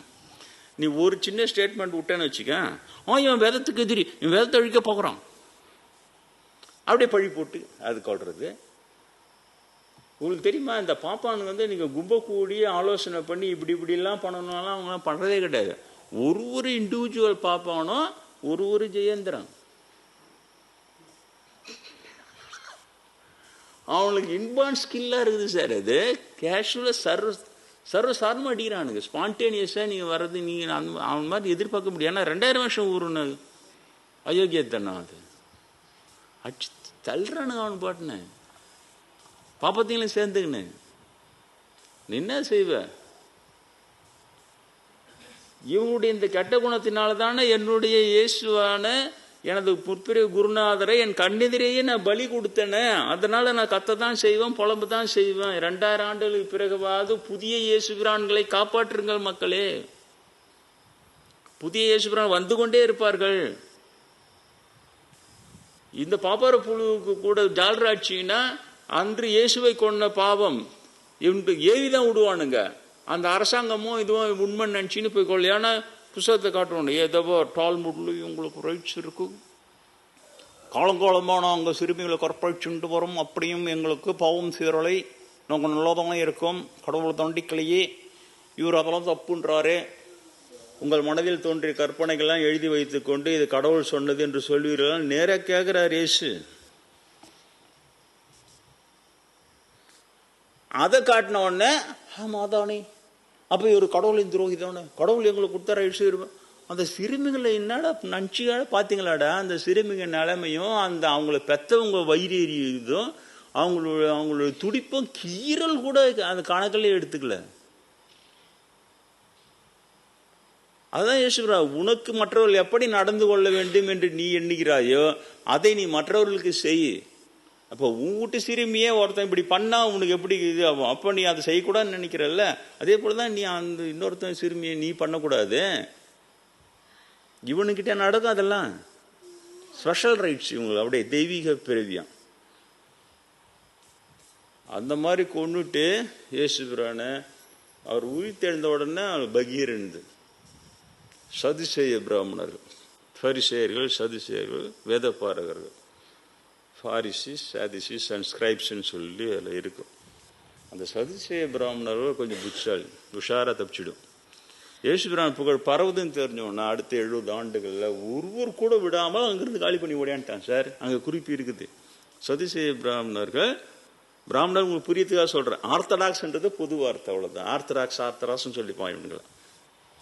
அடுத்த 70 ஆண்டுகளில் இயேசுபிரானை கொன்ற 70 ஆண்டுகளில் ஒருவர் கூட விடாமல் நாங்கள் எங்கு செல்லுகிறோம் என்று கொள்ளிக்காமல் ஒருவர் கூட விடாமல் அங்கிருந்து மறைந்து விட்டார்கள். இன்னும் குறிப்பு இருக்குது பாருங்க. அவனுதான் இவனு எங்கேருந்து வந்தானு இவனுங்க சொல்லாமல் வாழ்ஞ்சவனு இங்கே இருக்குது குறிப்பு. ஒருத்தவங்க ஆரியங்கா வழியாக வந்தாங்க, கைபர் போலன் கழுவழியாக வந்தாங்க, அப்படி வந்தாங்க, இப்படி வந்தாங்க, கொச்சனுக்குது. துருவ பிரதேசம் இருந்தாங்க, செதறி அங்கே கொஞ்சம் ஓடிப்போய் இப்படி வந்தாங்க, அப்புறம் இப்படியே வந்துட்டாங்க. காஞ்சி பெரியவர் சொல்கிறார், இப்போ இங்கிலீஷ்காரன் நல்லா ஸ்டாண்ட் பண்ணிட்ட உடனே நாங்கள்லாம் கூட வெளியிலிருந்து வந்தவங்க தான், நம்முடைய சகோதரர்கள் தான். யார்? இங்கிலீஷ்காரன். எப்படி கை குலுக்கிறதுன்னு தெரியுது அவங்களுக்கு, ஆட்சி அதிகாரத்தில் இருக்கிறவங்க கிட்ட. நாங்கள் கொஞ்சம் முன்னால் வந்துட்டோம், இவங்க கொஞ்சம் லேட்டாக வந்துட்டாங்க. நாங்கள்லாம் அண்ணன்கள், இவங்க வந்து தம்பிமார்கள். காஞ்சி பெரியவர் சார் போட்டோ வச்சு கும்பிடுங்க, கோயிலெல்லாம் வச்சு கும்பிடுங்க. காஞ்சி பெரியவர் சொன்னார், நாங்கள்லாம் அண்ணன்கள் கொஞ்சம் முன்னாலே வந்துட்டோம், இங்கிலீஷ்காரெல்லாம் இவங்களுக்கு தம்பியான், தம்பி நம்மளாம் அண்ணன் தம்பிங்க. எப்படிங்க இங்கிலீஷ்காரங்களும் இவங்களும் அண்ணன் தம்பிங்க, இவங்கெல்லாம் நம்மளாம் இவங்க வெளியிலேருந்து வந்து நம்மளாம் இவங்களை அடக்கி அவ்வளோ புறப்பட்டு வரும் அப்படின்னு ஒத்துக்கணும். நம்மளாம் அவன் கொஞ்சம் புத்தி வாய்ச்சி சேர்ந்தது, இவங்களை சேர்த்துக்கல, இங்கிலீஷ்காரங்களும் சேர்த்துக்கல. அப்போ என்னதான் சொல்கிறேன், இவங்களுக்குள்ளும் இந்து மத சட்டத்தில் இவங்களுக்கு வந்து கொற்பழிக்கிறதுக்கு ரைட்ஸ் இருக்குது. இங்கே காசியிலையோ எங்கேயோ ஒரு இடத்துல இளவரசி இங்கே வந்து கோயிலுக்கு வந்து போகிறதுக்குன்னு தனியான ஒரு ரகசிய பாதை இருக்குமா. அரச குடும்பத்தினர் வந்து கோயில் வழிபட்டுட்டு திரும்ப அது வழியே தான் போயிடும், ஏன்னா பப்ளிக்கில் கலக்க முடியாது, அவங்களால தொல்லை வரும் அப்படின்னு சொல்லிட்டு. அந்த மாதிரி ஒரு இளவரசி தனியாக வந்திருக்கிறா. பூஜை முடிஞ்சு போகும்போது பின்னாலே போய் அந்த பூசாரி அவளை ரேப் பண்ணிட்டான். அவங்களுக்கு தான் ரைட்ஸ் இருக்கு. பிராமணன் வந்து ஒரு ரேப் பண்ணிட்டா அவனுக்கு முடி மட்டும் வெட்டினுமா. அப்படி கூட எச்சரிக்கையா இருங்க, பிராமணன் எல்லாம் வந்தா அவனுக்கு போனால் முடி தானே போச்சு, நம்மளுக்கு கருப்பே போச்சு இல்லையா. அப்படி அநியாயம் பிடிச்சோணும் சார் இவனுங்க. எல்லாம் சேர்ந்து ஆர்கியூ பண்றாங்க. இந்த இப்போ காஞ்சி பேர் சொன்னால நம்மள ஒன்றுங்க அதெல்லாம் வந்து இவ்வளோ சாஸ்திரத்தில் இருக்கோ அதெல்லாம் அவனுக்கு தண்டனை கொடுத்துடலாம், அதெல்லாம் தண்டிச்சிடணும், கண்டிப்பாக தண்டிச்சிடணும். இப்போ என்ன பண்ணா நாளை நாள் முடியை கட் பண்ணிடணும். பிரிட்டிஷ்காரன் ஒத்துக்கல, அங்கதான் தோத்து போனானுங்க. அவனை தூக்கில போட்டான் அந்த பூசாரிய, பிராமண பூசாரி. பிரம்மகத்தி வந்துடும், எது ஒன்றா வரட்டுண்டா, எங்களுக்கு கிடையாது அதெல்லாம், எங்களுக்கு அந்த ரூல்ஸ் எல்லாம் ஒர்க் அவுட் ஆகாது, எல்லாம் நியாயம் தான், எல்லாம் நியாயம் தான். பிரிட்டிஷ்காரன் நியாயமா இருந்தான் சார் நம்மளுக்கு. இவ்வளோனே கள்ளக்காரனுங்க இவனுங்க. அதனால சும்மா ஈஸ்டர் பண்டிகைன்னு அப்படியே கொண்டாடி பலூன் வச்சு அப்படியே ஒரு சாக்லேட் கொடுத்து முடிஞ்சா ஒரு வான வேடிக்கைலாம் விட்டு டமால் டிமால் 13 குரங்குங்க இருந்துங்க, அதுங்க ஓடியா போயிட்டு இருக்கும். ஒரு பெட்டாலியன் வந்து இறங்கிச்சு, குரங்கு பெட்டாலியன்னு. நான் சொல்லிட்டேன், சுற்றிலும் நல்லா வச்சுக்கிறாங்க, அதுக்கு எல்லாம் வாழை பிஞ்சில் எல்லாம் காலி பண்ண அவங்க யாரும் சும்மா இருக்க மாட்டாங்க, அவங்க பழைப்பா தான் அவங்க தேத்தி விட்ருவாங்கப்பா அப்படின்னு. அப்படி தேத்திட்டாங்க சக்ஸஸ்ஃபுல்லாக. ஆனால் நம்ம ஆஞ்சநேயர் வச்சுக்கிறோம், நம்ம குரங்கு என்கிட்ட அப்படியே ஃப்ரெண்ட்லியாக பழகிடுச்சிங்கன்னா தக்காளி கொடுக்குறேன், தேங்காய் கொடுக்குறேன், போய் பார்த்தா என் வராண்டாவில் படுத்துன்னு நல்லா கொரட்டை விட்டுன்னு தூங்குதுங்க குரங்கு. ஜாலியாக நிம்மதியாக கொரட்டை விட்டு தூங்கின்னு. குட்டி குரங்கு என்ன பார்த்தோன்னா குஷியா இங்கே குதிச்சு அங்கே குதிச்சு எதனா கொடுக்குறோம் அப்படி பார்த்தீங்கன்னா அதுக்கு சந்தோஷம் ஆயிடுதுங்க. ஒரு பக்கம் சந்தோஷமாக தான் இருக்குது. நம்ம அண்ணா இது மங்காங்க எல்லாம் காலி. நான் சொல்லிட்டேன், கவலையே படாதீங்கப்பா, அவங்க ராஜ்யம் தான் அப்படின்னு சொல்லிட்டு. ஆனால் அது சொல்லிட்டு பார்த்தோம், சுற்றிலும் விவசாயிங்க, அவங்க அதை வச்சு பண்ண அதெல்லாம் காலி பண்ண அவங்களே தேத்தி விட்ருவோம். அதுமாதிரி ஃபர்ஸ்ட் ரெஜிம் தேத்துனாங்க, அப்புறம் ஒரு 10 நாள் கழிச்சு வந்துட்டாங்க. செகண்ட் ரெஜிம் தேத்தி விட்டுக்கிறாங்க. இங்கே தான் நான் 1 கிலோமீட்டர் தான் விட்டுக்கிறாங்க, குரங்குக்கு 1 கிலோமீட்டர், இது என்ன மேட்ரு. சரி அது இருக்கட்டும். வான வேடிக்கைங்க வரவே டும் டும்னு, நான் அதுக்காக வரல, அந்த மாதிரியான ஈஸ்டர் கொண்டாட வரவில்லை. இருந்தாலும் லேட் ஆகிடுது, நீங்கள் வீட்டுக்கு போ, அதுக்கு மேலே சமைச்சு சாப்பிட்ணும் தான். நம்ம உமாசங்கரே போட்டு பிரேக் பண்ணி நிறுத்திட்டேன், எல்லாம் இங்கே சாப்பாடெல்லாம் ரெடி பண்ணிட்டோம், வீட்டுக்கு போகாமல் சாப்பிட்டுட்டே போயிடலாம் சொல்லிட்டு. இவ்வளோ முடியும் என்னால். ஆனால் கொண்டாட்டம்னா புற கொண்டாட்டம் திரும்ப அதே தானே வருது. புற விஷயங்களை அதிகப்படுத்திட்டு அந்த உள்ளம் என்பதை கோட்டை விட்டுறது. அது அது பிரம்மேந்திரர் சொல்லி கொடுத்தது தான். புறச்சடங்குகளும் புற பூஜைகளும் என்ன நிறுத்துன்னு சொல்லிட்டார். உனக்கு ஞானம் வரணும்னா அதெல்லாம் நிறுத்துன்னு. பூஜை பண்றது நிறுத்து, சொல்றதை கேளு. கட்டுப்பாட்டு சமயம், ப்ராஃபிட்டிங் ரிலிஜன், நீ சீடன், கடவுளை தேடுகின்ற சீடன். அவரு அப்பவே அதெல்லாம் சொல்லிட்டாரு. கூட வர பாப்பான் ஒத்துக்கிறது தேவையில்ல. அவனுக்கு பாட்டு பொன்னாடி மேல ஜாலியாக கை போட்டுன்னு காரில் சாஞ்சுக்கிட்டோம்.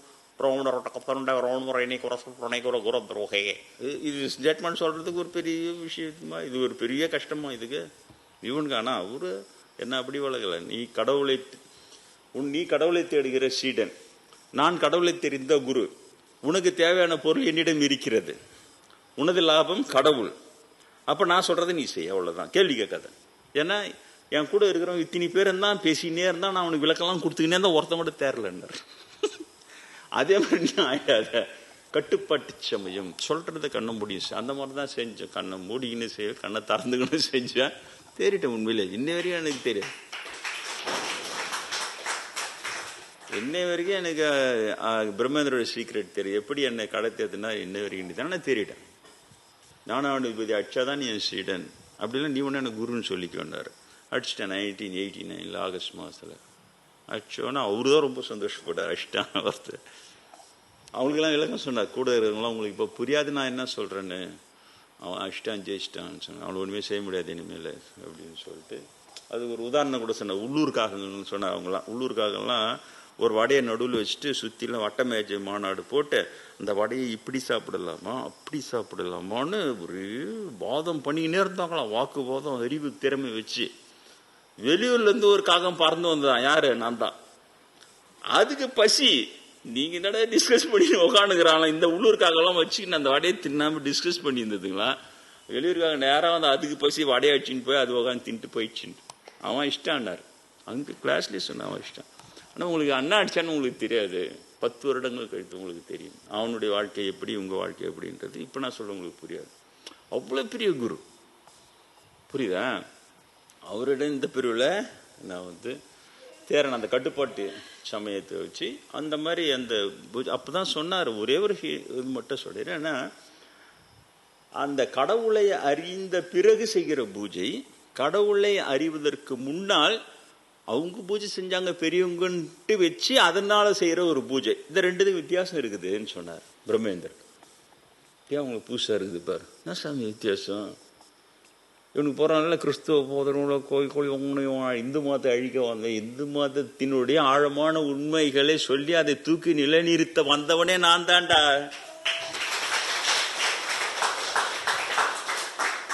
இந்து மதத்தின் கடவுள் உருவ வழிபாட்டில் உள்ள உண்மைகளை சொல்லி அதை தூக்கி நிலைநிறுத்த வந்தவனே நான் தான். நீங்க என்னடா என்ன பிள்ளைக்கா பசங்க உங்க பிச்சைக்கார புத்தியை வச்சு என்ன எடை போடுறீங்க? காசு வாங்கினானா கை கூலியா அப்படி இந்து மதத்தை அழிக்க வந்துட்டானா திருட்டு பசங்க. பஞ்சமுக விநாயகரை வச்சு தீட்சை கொடுத்து உங்களை பூஜை பண்ண வச்சுன்னு வரேன். அந்த பஞ்சமுக விநாயகர் எனக்கு காட்டிய ரகசியம் என்ன என்பதை தியானம் செய்ய வைக்க சொல்லி இருக்கிறேன். உங்களுக்கு பக்தியில் நீங்க தேறினா அப்ப உங்களுக்கு தானா புரியும். கடவுளுடைய ஒவ்வொரு திருவுருவத்திற்குள் பின்னாலும் ஒரு மாபெரும் உண்மை பொதிந்திருக்கிறது, ஆன்மீக உண்மை. சித்தத்தினுள்ள சிவலிங்கம் காட்டியவர் எனக்கு இந்த பிரிவிலே மயூரநாதன் முருகரை வச்சு சொல்றேன். நான் ஒருத்தன் தானே சொல்றேன். இந்து சமயம் அழிக்க வந்தவனா நானு? அவையாரா இருந்த போது சத்தத்தினுள்ளே சதாசிவம் காட்டி சித்தத்தினுள்ளே சிவலிங்கம் காட்டின்னு பாடினேன். ஆனால் எனக்கு சித்தத்தினுள்ள சிவலிங்கம் இந்த பிரிவில காட்டியர் இந்த மயூர பிரியா என்கின்ற இந்த முருகர்னு சொல்லி நான் அவருடைய வச்சு அந்த ஆழ்ந்த உண்மை இன்னை வரைக்கும் ஒரு பாப்பானா கேட்டேன்னா அது என்னது சாமிகளே, அது என்ன தாசரே, அது என்னது சித்தத்தினுள்ள சிவலிங்கம் காட்டினாரு. ஆமா, உருவ வழிபாட்டில் ஒவ்வொன்றிலும் உண்மை பொதிந்திருக்கிறது. அவைகளை சொல்லுவதற்காக வந்தவனே நான் தான். நீ சொல்லு முடிஞ்சா. இவங்க என்ன எழுதுறானுங்க? சிவலிங்க வழிபாடு என்பது ஆண்குறியை வழிபடுவதான். பெண்களுக்கெல்லாம் அருவருப்பா இருக்காது? ஆண்குறியை போய் வழிபடுறீங்க, அங்க போய் நின்னுன்னு கண்ணம் பிடிக்கணும். ஆண்குறியா ஆண்குறியா அவன் வீட்டுக்காரனுக்கு தான் இருக்குது, அதை வழிபடுங்க. வீட்டுல அவனை கட்டியா நடராத்திரி நிக்க வச்சு பூ போட்டு புஷ்பம் போட்டு அதானே இது. அது மாதிரி கேவலமா எழுதி வச்சுக்கிறானுங்க. சிவலிங்க புராணம் எழுதி வச்சு கேவலப்படுத்தினுக்கிறானுங்க இவனுங்க. சித்தத்தினுள்ள ஒரு சிவலிங்கம் இருக்குதுரா, அதை தான்டா நாம் கருவறையில வச்சு வழிபுறோம்னு சொல்றேன் நானு. எது உண்மை, எது உயர்வு? அந்த புனிதமான உண்மையை தெரியாத தொட்டு இவங்களுடைய அந்த கச்சடா மூலையை வச்சு அதுக்கு ஒரு லிங்க புராணம் எழுதி அது கேவலப்படுத்தி வச்சுக்கிறானு இவனுங்க. வெளிநாட்டுக்காரங்க வந்தோடனே அவன் சிவலிங்கம்ன்றது ஆண்குறி வழிபாடு, அவன் சிரிக்கிறான். ஆண்குறிக்கு ஒரு கோயில் கட்டி வழிபடுறோம் முட்டாளுங்களான்னு என்ன பண்றது? முட்டாளுங்களா? இவ்வளவுதானே உன்னால் பதில் சொல்ல முடியும். என்னை போல சொல்ல முடியுமா? சித்தத்தில் சிவலிங்கம் இருக்குதுரா, அந்த சிவலிங்கத்தை நான் எனக்கு முருகப்பெருமான் காமிச்சார, அந்த சிவலிங்கத்தை தாண்டா நாங்க கருவறையில வச்சு சித்த சிவலிங்கத்தை வழிபடுறோம். நாங்க எது ஆண்குறி வழிபாடு? சொல்ல வந்தவனே நான் தான். புரியுதா? இந்த உண்மை உணர்ந்தால் இந்து சாமியை நிற்குமா? அப்புறம் இவனுக்கு கேவலமானவங்க தான்ட்டு எல்லாமே ஆமா கேவலமான வழிபாட கேவலமான அவனு கூட சேர்ந்து சிவன் கோயில் அழிக்கிறதா? அப்ப என்னது இதெல்லாம்? பாப்பா என்ன நினைச்சாலும் என்ன ஒன்னா ரீல் சுத்திக்கினே இருப்போம், அது பின்னால போயினே இருப்பீங்களா? திரும்பி நிக்கணும். நீங்க அன்னைக்குன்னா ஒரு நாள் பாப்பானே இதை புழுவாத, ஏற்கனவே அண்ணாமலையிட்ட புழுவி சாபம் வாங்கி வச்சுக்கிற, நடராஜரை கொலை பண்ணியே தீர்வம், இவர் ஈஸ்வரனே இல்லைன்னு சண்டை போட்டு அவர் உங்களெல்லாம் ஜெயிச்சு ஆடிய தாண்டவம் தான். காரணம் எங்களுக்கு நல்லா தெரியும், தார்காவனத்தில் இருந்து இந்த வேலையை பண்ணீங்க, நீரீஸ்வரவாதம் பண்ணீங்க, அதனால இந்த வேலையை என்கிட்ட வச்சுக்கான்னு தாசன்மார்கள் எழுந்து நிக்கணும். புரியுதா? உங்க மூளை அறிவு வேலை செய்ய விடாம இருக்கிறதுக்காக தான் அவன் மதவாதத்தை கலப்புறான். இவன் அந்த கைக்கூலி, இவன் யூத சமய கைக்கூலி, இவன் கிறிஸ்துவ கைக்கூலின்னு சொல்லிக்கினே இருக்கிறது உண்மையாளர்களை. சொன்ன உடனே ஜனங்களும் ஆமாம் பொழுது. அந்த காலம் அது இந்த காலத்துல நடக்காது. மக்கள் அறிவு வளர்ச்சி மீந்தவர் இந்த காலத்துல சொல்லும் போது சரியாக புரிந்து கொள்ளுகிறவர்கள் தான். அதனால அந்த இயேசுபிரானை ஏன் கொன்றார்கள் புரியுதா? 2000 ஆண்டுகளுக்கு முன்னாலே இவர்கள் இப்படியே தான் இருந்தார்கள். அப்படியே பழிப்படும் உண்மையாளர் மேல. நீ சாத்தனை வச்சுதான் சாத்தனை ஓட்டுறன்ற அந்த பழிக்கு நீங்க சொல்லுங்க, நீங்க எப்படி விடை சொல்லி இல்ல கடவுளின் பவரை வச்சுதான் நான் சாதனை பவர் ஓட்டுறேன் நீங்க எப்படி நிரூபிப்பீங்க? அவ்வளவு அறிவு திறமை உங்களுக்கு. எப்படி வாதம் பண்ணி எப்படி லாக்கில் வச்சுட்டா சாதாரண மக்களுக்கு புரியாது. அதான் அப்படிதான் போல்துதான் நினைப்பான் அவன். ஏன்னா அந்த சைலண்ட் பீரியட் ஆஃப் ஸ்பிரிச்சுவலிசம்ன்றது 400 ஆண்டுகள் 1000 ஆண்டுகள் அந்த பெரிய கால அளவு. அந்த கால அளவுல உண்மை கூறும் சின்ன சின்ன யோகியர்களும் கொலை பண்ணிடுவான். பல முறை சொல்லிக்கிறேன் கூட, கடலூர் சிவலிங்கனார கூட ஜெயந்திராம் சால் தான் கொலை பண்ணிட்டு வந்தான். அவருக்கே தெரியல.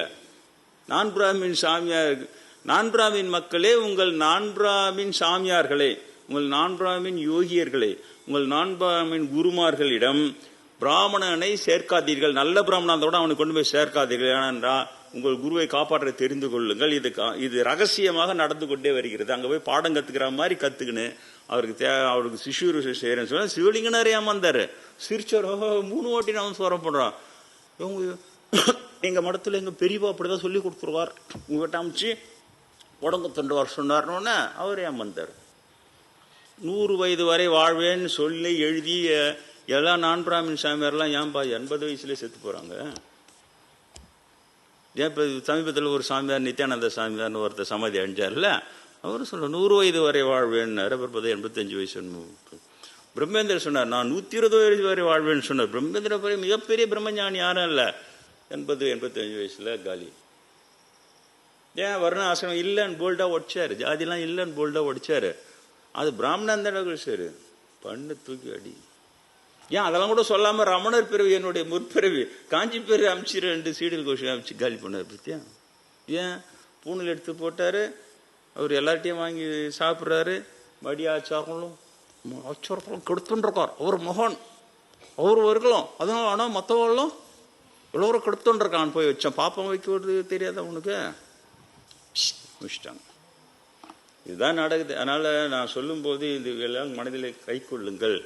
உங்களுக்கு நான் பிராமின் குருமார் இருந்தால், அப்படி இல்லை பிரம்மேந்திரை போல வர்ணாசிரமம் இல்லைன்னு சொல்கிற குருமாரில் இருந்தா, உண்மையான குருமாரில் சொல்றான். சும்மா அவன் போனது அந்த குருமார்கிட்டலாம் அதெல்லாம் இது பண்ணிக்கல. அவனுக்கு நல்லா தாஜா பண்ணி அவன் தப்பிச்சுப்பான். நல்ல சரியான குருமார் சிவலிங்கனாரை போல ஒரு சிவலிங்கனாரும் வேதாத்திரி மகரிஷியும் 2 பேரும் ஒரே குருவிடம் தெரிய 2 சீடர்கள். வேதாத்திரி மகரிஷி உலகளாக பரவனார். அவர் கடலூர்ல உட்காந்து கைப்பிரதி எழுதி மட்டும் எழுதி காசு வாங்காம சொல்லி கொடுத்தாரு. அதே படங்களை அமைச்சிருப்பாரு ஜெயேந்திரர். பெரியப்பா உங்ககிட்ட புடங்கொத்துண்டு வர சொன்னார். ஜெயேந்திரப்பு அனுப்புறாரு. அவர் எழுதுறாரு ஜாதி இல்லை அதெல்லாம் இல்லை வள்ளலார் சொன்னதுதான் உண்மைன்னு எழுதி கொண்டு வர அவர்கிட்ட போய் ஜெயேந்திர பாடம் கற்று கொஞ்சமா யோசிக்க வேணா. அவர் அதனாலதான் சொல்ல வரேன். நான் ஏற்படுத்துகிற விழிப்புணர்வே நல்ல யோகியர்களும் நல்ல சாமியார்களும் நான் பிராமின் சமூகத்தில் இருக்கும்போது நீங்க ஏன் பிராமணனை கிட்ட சேர்த்து ஏன் ஏமாறுறீங்க? எந்த அளவுக்கு ஏமாறுறீங்கன்னா, அவன் வைக்க வேண்டிய ஸ்லோ பாய்சன் வச்சுட்டு போயிட்டு வரேன், ஸ்டார்ட் ஆகுன்னு போயிட்டு வந்தேன். அடுத்த ஒரு 6 மாசத்துல 1 வருஷத்துல காலி தான். அப்போ இதையும் தான் சொல்ல வேண்டியதா இருக்கிறது, அதையும் தான் சொல்ல வேண்டியதா இருக்கு. எவ்வளவு நாள் நானே சொல்லுவேன், நீங்க நல்லா விழிப்புணர்வோடு இருக்க வேண்டும். எவ்வளோ காலம் திரும்ப திரும்ப சொல்கிற விஷயத்தை தான் உங்களுக்கு சொல்லின்னு வரேன் நான். விழிப்புணர்வோடு இருந்தால்தான் முதலில் உங்களுடைய குருமார்களை நீங்கள் பிராமணர்கள் கொலை செய்யாத அளவுக்கு பாதுகாக்க முடியும். அவங்களும் இப்போல்லாம் வெளிப்படையாக சிலுவையில் அடிச்செல்லாம் சாவடிக்க மாட்டான். இப்போ இதெல்லாம் அப்கிரேட் பண்ணிக்கினானுங்க. ஒன்று சீக்ரெட்டாக இப்படி. யாருக்காவது தெரியுமா ஜெயேந்திரர் வந்து சிவலிங்கனார்கிட்ட ஒரு சீடன் அமைச்சு பாடம் கற்றுன்னு சொல்லி அமிச்சாருன்னு யாருன்னா தெரியுமா? தெரியவே தெரியாது. தெரியுதா? செய்யினா முடிச்சுட்டு அவன் போன்னு போயிடும். என் தந்தையார் அவரிடம் சென்று அவரிடம் நான் கடவுள் இருப்பதை நிரூபிச்சிட்ட பிறகு அவரு சிவலிங்கனார்கிட்ட போய் பாடம் கற்றுக்கின்னு அவர் இது பண்ணுவேன். அப்போ தான் எனக்கு அது மூலமாக தான் இந்த தகவல் எல்லாம் தெரியும். ஒன்று தெரியும் சின்ன வயசில். அதுக்கு பிறகு வளர்ந்த பிறகு ஜெயந்திரன் என்னை கொலை பண்ணுறதுக்கு ரெசல்யூஷன் பாஸ் பண்ண பிறகு புரிஞ்சாக இவர் கொலை பண்ணுறாள். அப்போ சிவலிங்கனார்கிட்ட எப்படி அந்த சீடு என்ன உண்மையாக பாடம் கற்றுக்க அமைச்சு வைப்பாரா? பயங்கரமான மோசடிங்க சார் இவனுங்க. ரெண்டே விஷயம், தயவு செஞ்சு இந்த பாப்பார குருமார்கிட்ட ஆசீர்வாதம் வாங்காதீங்க. நீங்கள் வாங்கினாலும் நீங்கள் கெட்டு போங்க. உங்கள் பசங்களை ஆசீர்வாதம் வாங்க வச்சு கெடுக்காதீங்க. நீ சொல்லி இப்படிப்பட்ட ஜெயந்திரங்கிட்ட ஆசீர்வாதம் வாங்கினா அது ஆசீர்வாதமாக இருக்குமா? சாபமாக தான் இருக்கும். ஆசீர்வாதம்னா தன்னுடைய நல்ல எண்ணத்தை பிறருக்கு செலுத்தி அவங்களையும் நல்லவங்களாக இருக்குது. ஜெயந்திரங்கிட்ட நல்ல எண்ணமா? இல்லை பிராமண பீடாதிபதி சங்கம் போட்டு எனக்கு ரெசல்யூஷன் பாஸ் பண்ணானுங்களே, தாசன் அவனை கொல்லணும்னு. பிராமண பீடாதிபதி எல்லாருமே அந்த லிஸ்ட்டில் வந்துட்டானுங்களே. ஜெயந்திரர் தான் இப்படி மற்றவங்களாம் அப்படி இல்லைன்னு அவனா முட்டாள்தனமாக போவானா அவன் பின்னால் போகாதீங்க. அப்போ அந்த விபூதியோ அந்த ஆசீர்வாதம் வாங்குற உங்கள் பசங்களுக்கு எப்போ பார்த்தாலும் அதெல்லாம் ஒரு அரிஜி உள்ளே வந்து இறங்கிடும். ஏன்னா ஒன்று சின்னதாக செஞ்ச விட உனெல்லாம் கொலை பண்ணிடணும், உனெல்லாம் தீர்த்து கட்டிடணும், இப்படி ஒரு எண்ணங்கள் பிரதிபலிப்பு தான் ஆசீர்வாதம். இப்படி வந்துக்கினே இருந்ததுன்னா அந்த பையன் பெருசாகும் போது வேறு எதனா ஒரு சின்ன விஷயமா ஒரு காதல் தகராறுலாம் வந்தானே டக்குன்னு அவனுக்கு அழுத்து அவனை கொலை பண்ணிட்டோம். புரியுதா? இவ்வளோ தீமை இருக்குது அது உள்ள. தவறான குருமார்களிடம் நான் எனக்கு என்ன அரசியலா இல்லை பிராமண காழ்ப்புணர்ச்சியா? தேர்ந்தது பிராமண பிரம்மேந்திரர்கிட்ட. அதனால் உங்கள் நன்மைக்காக தான் சொல்கிறேன். உங்களால் கண்டுபிடிக்க முடியாது யார் இவனொல்லு பிராமணன் இவனொல்ல குருவாக இருப்பார். எவனோ ஏமாந்து போய் முட்டாளுங்க மூடனுங்களை போய் வாங்கிக்கிடு. நீங்கள் வாங்காதீங்க. இப்படி வாங்கிட்டீங்களா என்கிட்ட வராது. தெரியுதா? தலையால தண்ணி குடிச்சு கொஞ்சம் கொஞ்சமாக உங்களை முண்டு கேட்டு வர்றத சுத்தமாக வீணாக போயிடும். அதில் அந்த இயேசுபிரான் 3ஆம் நாள் உயிர் தெழுந்த நாள் இன்றைக்கு உண்மையிலேயே சீடர்கள் எவ்வளோ மகிழ்ச்சி அடைந்திருப்பார். நானும் தான் சீடனாக இருந்தேன். அது மாதிரி ஒரு மகிழ்ச்சிக்குரிய நாள் தான். அதே போல் அவர் நிரூபித்தார். சீடர்கள் மட்டும்தான் நிரூபித்தார், கொஞ்சம் பேருக்கு அதெல்லாம் நிரூபித்து போனார். இவர்கள் செய்ய தவறு என்றது எப்பொழுது நிரூபணமானதுன்னா அந்த யூத மக்களை ஒட்ட கொலை செய்து ஹிட்லருடைய நாஜி படைகள் சித்திரவதை செஞ்சு கொலை பண்ணு. ஏன்னா இயேசுவை கொலை பண்ணது அவ்வளோ பெரிய பாவம். அதுக்கு தண்டனையாக அந்த கடவுள் காப்பாற்றலை. கடலை பிரித்து வழிவிட்டு காப்பாற்றினா அந்த கடவுள் காப்பாற்றலை. நாஜி படைகள் காப்பாற்றிருக்கணும்ல, காப்பாற்றலை. ஏன்? அவ்வளோ பெரிய பாவத்தை செய்ய வைக்கான். ஒரே காரணம், பிராமணனை உள்ள நுழைய விட்ட பாவம். அவன் சொன்னதெல்லாம் புடுவெல்லாம் ஆமான்னு ஒத்துக்கின பாவம். அது கொஞ்சம் கொஞ்சமாக வளர்ந்து இயேசுபிரானே போன்ற புனிதரை அவன் கல்லை விட்டு அடி சிலுவையில் என்ன கல்லை விட்டு அடித்து சிலுவையில் அரைஞ்ச பாவம். அதே பாவம் தான் இங்கே அவர்கள் வந்து சமண சமயத்தை நுழைந்து நல்ல சமண சமயத்தை கெடுத்து குட்டி சுவராக்கி அதே வேலை இங்கே செஞ்சு அப்புறம் கல்லில் கட்டி கடலில் போட்டு விஷத்தை விட்டு குடிக்க வை, சுண்ணாம்பு காலையில் வச்சு சுடு, மத யானையை விட்டு மீறின்னு பாரு. அதே பார்ப்பேன் இங்கே செஞ்சனா இல்லையா? ஏன் சமண சமயம் அழிந்து புரியுதா? இப்போ அதனுடைய பலனாக தான் சமண சமயம் அழிந்தது. மகாவீரரே நான் தான். மகாவீரர் சம்பந்தரா பிறந்து வந்தார்னு இன்னும் புத்தகத்தில் எழுதி வச்சுக்கிற பிரம்மேந்திரர். அப்பயே மகாவீரர் சம்பந்தரா வந்து ஏன் சமணர்களை தண்டித்தார்னு கேட்டதுக்கு சொன்னார், தன் சமயத்து குற்றங்களை களைவதற்காக வந்தார் அவர். தன் பேரால் நடக்கிற அநியாயம் அது, அதனால அவனை தண்டிச்சு திருத்தினார்.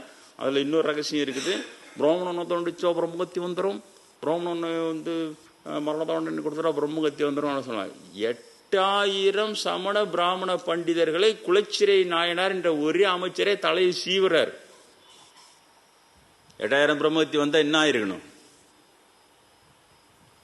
உத்தரவு போட்டான் நின்ற சீர் நெடுமாறன் நாயனார். இன்னைக்கு 2 பேரை கைலாயத்தில் இருக்கிறாங்க. சிவன் புண்ணியம்னு சொன்னான். அதை இல்லையா? செய்த புண்ணியத்தால் நான் சிவனை எண்ணினேன்னு சொன்னார் பட்டினத்தார். புண்ணியம் இருந்தால் தான் சிவனை எண்ண முடியும். தீதற்ற மன்னவன் என் சிந்தையில் நின்று தெளிவதற்கோ காதற்ற ஊசியை தந்து விட்டான் என் கைதணிலன்னு பாடுறாரு. யார்? பட்டினத்தடிகள். அவ்வளவு பெரிய புண்ணியம் இருந்தால்தான் சிவனை எண்ண முடியும். அப்ப கைலாயமே போனோம்னா அது எவ்வளவு பெரிய புண்ணியம். 8000 பிராமண பண்டிதர்களை சிரச்சேதம் செய்தது அவ்வளவு பெரிய புண்ணியம்டா. குலச்சிறை நாயனாரை கைலாயத்தில் கொண்டு சேர்த்த புண்ணியம். நின்ற நெடுமாறு நாயனாரை கைலாயத்தில் சேர்த்த புண்ணியம். 63 நான்மார் சிலையில் இன்னும் அவங்க சிலையும் இருக்கிறது. கும்பிடுறோம். யார்கிட்ட கதை போடுறீங்க? பிரம்மஹத்தின்னு திருட்டு பசங்க. பிராமணன்ற வார்த்தையை திருடிக்கினானுங்க, அவ்வளவுதான். உண்மையிலே பிரம்மஞானம் அடைந்த பிராமணனை கொலை செய்தால் அது பிரம்மகத்தி தான். ஆனா இவங்க எல்லாம் திருட்டு பிராமணனுங்க. அந்த பிராமண டைட்டில புடுங்கி தான் ஜாதிக்கு வச்சு நாங்களெல்லாம் பிராமணன் சொல்லி எங்களெல்லாம் தண்டிச்சா இதுன்னு சொல்லி சரி அப்படியே ஒழுக்கமா வாழ்ந்தாவது ஜனம் கண்டுக்க மாட்டேன், எதை வாழ்ந்துட்டு போறான்னு இந்த வேலையை செய்யறது. சாஸ்திர ரீதியாக பெண்களுக்கு கற்பழிக்கிறது அங்க கேரளாவில் நடந்த அநியாயம் இன்னை வரைக்கும் இப்பவும் பேசுறாங்க. 80 வருஷம் முன்னால் தான் அதை நிறுத்துறாங்க. மன்னனே இளவரசனே ஒரு இளவரசி திருமணம் செய்ய கூட ஃபர்ஸ்ட் நைட்டுக்கு பிராமணன் கிட்ட அமைச்சிடணுமா. அப்புறம் தானே அவனுக்கு மனைவி. எவ்வளவு அநியாயம் பண்ணி வச்சுக்கிறானுங்க. பிராமணன் இவன் பேரு. ரொம்ப மோசம். பேசினே போலாம், இன்னைக்கெல்லாம் நாளைக்கெல்லாம் பேசினே போலாம். நீங்க உங்க மண்டையை உஷாரா வைக்கலாம். பாப்பனை பார்த்தாலே பயப்படுங்க. கண்டு முட்டு. இன்னைக்கு ஒரு பிராமணன் பார்த்துட்டேன். அவனை கண்டதினால் முட்டுன்னா பாவம். அவனை கண்டதினால் எனக்கு பாவம் வராமல் என்னை காப்பாற்று கடவுளே. பிராமண விளக்கத்தை கேட்டா கேட்டு முட்டு. பிராமண விளக்கத்தை கேட்டுட்டு அதை கேட்டதினால் என் மனம் பாவம் அடையாமல் கேட்டு முட்டு வராமல் என்னை காப்பாற்று கடவுளே. உண்மையிலே வேண்டுங்க.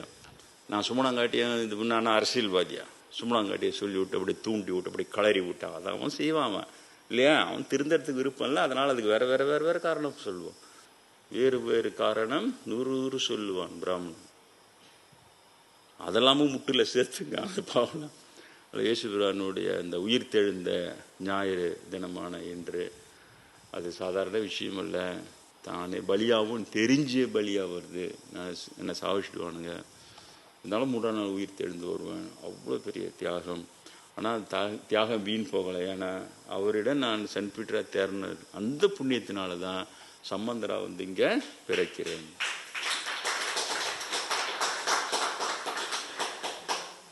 அப்போ சம்பந்தருடைய பிறவி உங்களுக்கு பார்த்தீங்கன்னா ரொம்ப நுட்பமாக ஆராய்ச்சி பண்ணிங்கன்னா இயேசுபிரானுடைய கொள்கையோ நான் வயலன்ஸ். ஒரு கண்ணத்தை தான் மறு கண்ணத்தை காட்டு. அப்போ கொலை பண்ணவன் தான் நீ பதில் கொலை பண்ணக்கூட நீ செத்து போயிடு. அது இப்போ சம்பந்தரா வந்துட்டார். அந்த முற்பிறவி உபதேசம் கூடவே வரும். அப்போ சம்பந்தரா இவங்களை ஜெயிக்கணும். இவங்களே தான் அது பல பிறவிகள் உண்டு. அதனால அது வந்துக்கினே தான் இருக்கும். இயேசு ஒரு பிறவியில் கொண்டுட்டா நாஜிப்போட கொலை பண்ணிட்டா அதோடலாம் தப்பிச்சிடலாம் முடியாது. இவனுங்க இன்னும் பல அழிவுகளை பிராமணர்கள் சந்திப்பார்கள். கொடூர அழிவுகளை சந்திப்பார்கள். அதற்கு முன்னால நீங்க உஷாராய் உங்க பசங்களெல்லாம் அவங்க கிட்ட இழுத்துக்கினீங்கன்னா உங்கள் தலைமுறை தப்பிக்கும். அவ்வளவுதான். ஏமாந்து விட்டீங்கன்னா நான் ஒன்று செய்ய முடியாது. அப்படி அவர் சம்பந்தர் வர்றாரு. இந்த மாதிரி அவரு இதுவும் கூட அதான் இவங்களை ஜெயிக்கவும். அப்ப கரெக்டா மீதி பேர்லாம் உள்ள நுழைக்கிறான் பாரு. குலச்சிறையார் இவங்கெல்லாம் அனல்வாதம் புனல் ஜெயிச்சு அவர் பண்ண நேரம் மன்னன் சிறைச்சேதம் செய்யறான். அவங்கள கழுவெத்தி கொண்டு போயினே இருக்கிறான். அவங்க மூலமா முடியுது பாரு எல்லாம். அந்த மாதிரியான ரொம்ப ஷார்ப்பான விஷயம் இதெல்லாம். அது நினைவிலே கொள்ளுங்கள்.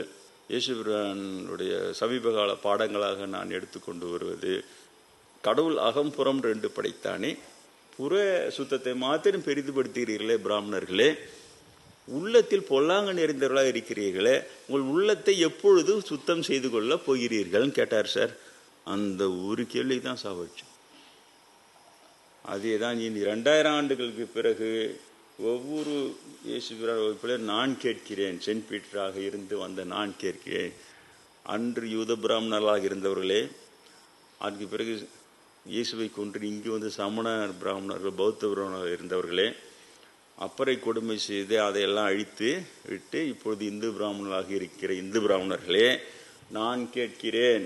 புற சடங்கு மடி ஆச்சாரம் கடவுள் ஜாதியை பட்சாங்க வசி ஜாதியெல்லாம் அழுட்டுன்னு அழுட்டுறீங்களே, கடவுள் அகம் புறம் என்று 2 படைத்தானே, புற சுத்தத்தை பெரிதுபடுத்தி உங்களுக்கு உயர்வாக காட்டிக்கொள்கிற பிராமணர்களே, உங்கள் அகத்திலே அடியார்களை கொலை செய்வதற்கு ரெசல்யூஷன் பாஸ் பண்ணி பிராமண பீடாதிபதி கூட்டி கொலை பண்ற அளவுக்கு உங்கள் உள்ளம் கொடூரம் நிறைந்த பொல்லாங்கு நிறைந்திருக்கிறதே. அன்று இயேசு கேட்ட அந்த கேள்விக்கு நீங்கள் சரியாக பதில் சொல்லியிருந்தால் இன்று திருந்தி இருப்பீர்களே. இப்பொழுது நான் கேட்கிறேன், உங்கள் இந்த பொல்லாங்கு நிறைந்த இந்த உள்ளத்தை நீங்கள் சுத்தபத்தமாக்குவதற்கு நீங்கள் என்ன நடவடிக்கை எடுத்திருக்கிறீர்கள்? நீங்கள் என்ன பின்பற்றுகிறீர்கள்? அதை சொல்லுங்கள் என்று நான் கேட்கிறேன். கண்டிப்பாக அவர்கள் பதில் வராது. அதை சாக்காக வைத்து உங்களுக்கு சொல்கிறேன். புறச்சுத்தம் அகசுத்தம் 2 இருக்கிறது. புறசுத்தத்தில் கொஞ்சம் முன்ன பின்ன இருந்தாலும் அகசுத்தம் தான் கடவுளின் பார்வைக்கு உண்டு. அதனால தான் புறம் தூய்மை நீரால் அமையும், அகம் தூய்மை வாய்மால் காணப்படும் சொல்ற. அதுக்கப்புறம் அறத்திலெல்லாம் பெரிய அறம் அகத்திலே சுத்தமாக இருப்பது தான் அப்படின்னு சொல்லிட்டு சொல்றார் இல்லையா? மனத்துக்கண் மாசில நாதல் அனைத்து அரண் ஆகுல நீரப்புற. மனத்துக்கள் நீ மாசு இல்லாமல் இருப்பதுதான் உண்மையான முதல் அறம். தர்மம்ன்றான்ல தர்மம் அது இல்லை. மனத்துக்கண் மாசு இல்லாமல் இருப்பதுதான் முதல் தர்மம். மற்ற தர்மங்கள் எல்லாம் ஆகுல நீர பிற, அதுக்கு பிறகுதான் மீதி எல்லாம் சொல்லிட்டு திருவள்ளுவர் சொன்னதும் அதே தான். நினைவில் வைத்துக் கொள்ளுங்கள். இயேசுபிரான் கேட்ட அந்த கேள்வியை நீங்கள் மனத்திலே வைத்துக் கொள்ளுங்கள். புறசுத்தமாகவும் தான் இருக்கணும். நான் அதையே பெரிதுபடுத்தே ஒரு பெருசா ஒரு டிராமா காட்டாம அகத்திலே பொல்லாங்க நிலையா இல்லாம இருக்கணும். ஏன்னா கடவுள் உள்ள இருக்கிறவன் அந்த அகத்தின் அகத்தை தான் அவன் பார்க்கிறான், இதயத்தை தான் பார்க்கிறான். அதனால நாம் எப்பொழுதும் அந்த உள்ள சுத்தம், உள்ளத்தில் நாம் நல்லவர்களாகவும் சரியாகவும் இருக்க வேண்டும். அதை நினைவிலை கொள்ளுங்கள். இயேசுபிரானுடைய ஆசீர்வாதம் உங்கள் அனைவருக்கும் கிடைக்கும்.